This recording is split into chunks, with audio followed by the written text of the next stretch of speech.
नर्मदे नीलकंठ या ठिकाणी असं हे नर्मदा मैयाचं विशाल रूप पाहायला मिळतं।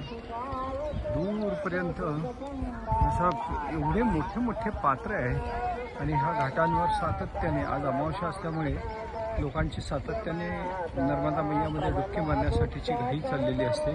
रविवार असल्यामुळे अजून लोक येत राहतात। असा भव्य आणि सुंदर ठिकाण आहे। मैयाचं भव्य रूप आपल्याला इथं पाहायला मिळतं। वाह, काय सुंदर, लांबपर्यंत दिसत आहे। इथे वळण घेते आहे, थोडं उत्तर वाहिनी झालेली आहे या ठिकाणी, म्हणून हा ठिकाण महत्त्वाचा आहे। कुबेर भंडार ज्या ठिकाणी उत्तर वाहिनी होते तिथे कुबेर भंडाराचं स्थान असतं। आज अमावस्या आणि कुबेर भंडार यांचं महत्त्व मोठं आहे आणि योगायोगाने तिन्ही अमावस्याला कुबेर भंडाराच्या ठिकाणी आम्हाला असा उत्तर वाहिनीच्या ठिकाणी आम्हाला दर्शनाचा लाभ मिळाला। नर्मदे